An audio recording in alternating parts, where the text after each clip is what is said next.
Assalamualaikum warahmatullahi wabarakatuh. Salam sejahtera ya. Sekali lagi kita dapat bertemu lagi dalam channel saya Suhaimi Noh.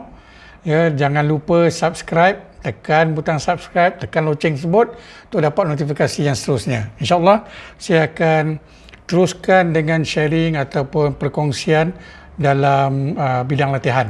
Itu yang saya punya tujuan saya lah, niat saya. Okay? So next, dalam siri yang ketiga ni, itu ciri-ciri seorang trainer, bahagian kedua. Saya akan share lagi 5 poin utama untuk menjadi seorang trainer yang bagus, berpower. Poin yang keenam iaitu disiplin diri. Disiplin diri ini perlu bagi semua orang trainer. Ya, ia satu perkara yang utama. Di mana salah satu dalam disiplin diri yang perlu kita ingatkan adalah time management. Time management penting. Ya, kita tak boleh sewenang-wenangnya ambil mudah ataupun ialah tak hormat waktu. Maksudnya kita tak hormat orang lain juga. Jadi time management ni penting. Jangan buat kata orang tu datang lambat ke tempat sesi latihan, buat latihan tak ikut masa, jadual, konten latihan akan berterabur. So time management amat penting. Selainnya disiplin penampilan diri. Dalam disiplin diri salah satu lagi penampilan diri. Sebagai trainer, you harus bersesuaian dalam penampilan diri you dari segi berpakaian. Ya, di mana kena ikut dengan suasana sesi latihan tersebut. Kalau katakan dalam sesi latihan dalam kelas, dalam suasana tutup, tengok para hadirin siapa, dan you kena berpakaian yang kemas, yang sesuai. Ya, berkemeja, kalau boleh bertali hair ataupun coat, ikut kepada kesesuaian subject matters. Okey, itu salah satu. Lagi satu, disiplin diri sebagai seorang trainer, kita tak boleh menggunakan bahasa yang kasar. Ya, bahasa percakapan kita tu seharusnya bahasa percakapan yang bagus, yang baik, yang berhemah, orang kata. Okey, itu poin yang keenam.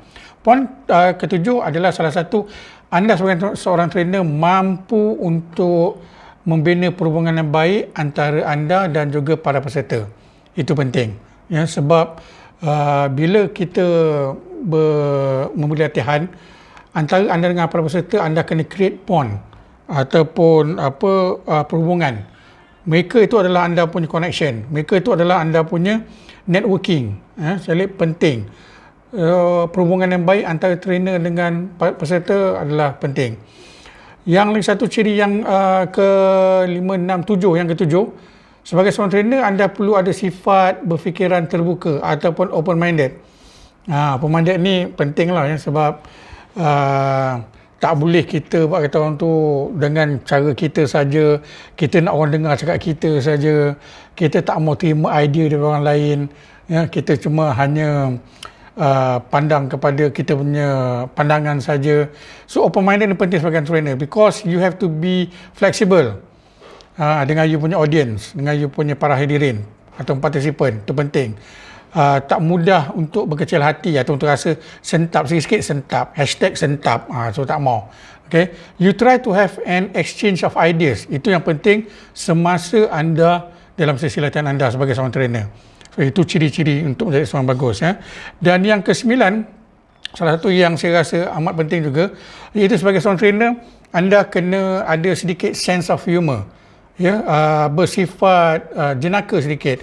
Ada selitkan unsur-unsur jenaka dalam penyampaian anda. Ya, bukan nak jadi sebagai Raja Lawak Mega atau Raja Lawak. No. You kena ada sedikit, orang kata itulah, ada sikit bersifat kelakar, jenaka sikit. Itu penting. Tak boleh serius saja. Kalau macam serius saja agak susah lah. Orang pun tengok you pun orang takut je. Jadi dan juga tak boleh juga terlebih nanti orang kata apa sesi ni sesi nak jadi Raja Lawak ke apa kan. No, because nanti orang akan tak fokus dengan apa yang you nak sampaikan. So yang penting dalam sense of humor, 3 yang you kena ingat, jangan sentuh 3 perkara ni, iaitu agama, bangsa dan politik. 3 perkara utama ni jangan sentuh, buat lawak, buat jenaka, itu tak boleh. Ya, pasal agama tak boleh sama sekali, pasal bangsa, rasis ke, bangsa-bangsa yang kita majmuk kan, tak boleh, dan juga politik jangan sentuh lah. So you nak buat latihan, jangan nak masuk unsur-unsur politik, unsur agama. Kalau agama kita masuk ceramah agama. Okey, tak boleh dicampur adukkan antara konvensional punya ceramah dengan juga spiritual punya ceramah tu, tak boleh lah dielakkan. Ya. Dan last but not least, yang perkara 10, sebagai seorang Islam kita perlu selalu berdoa dan bersyukur dengan apa yang kita dapat lakukan.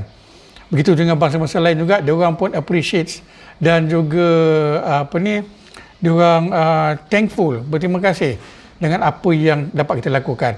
So ciri seorang trainer, kita kena selalu bersyukur apa yang kita dapat cuba sampaikan. Kita cuba sampaikan yang terbaik untuk kita para peserta, kongsi kita punya ilmu, but the rest is up to them. Yang penting, ciri anda sebagai seorang trainer itulah penting, yang perkara utama, basic, sebelum kita melangkah lagi jauh dalam siri-siri yang berikutnya untuk menjadi seorang trainer yang berilmu, berwibawa dan berkebolehan di masa akan datang. Itu saya ucapkan terima kasih atas perkongsian dan juga anda punya masa pada pagi ini, pada hari ini. Semua kita berjumpa lagi di lain masa. Saya akan bawa dengan tajuk-tajuk yang lain mengenai sebagai seorang trainer. Terima kasih. Jangan lupa subscribe Suhaimino. Alhamdulillah. Syukur Alhamdulillah. Assalamualaikum warahmatullahi wabarakatuh. Salam sejahtera.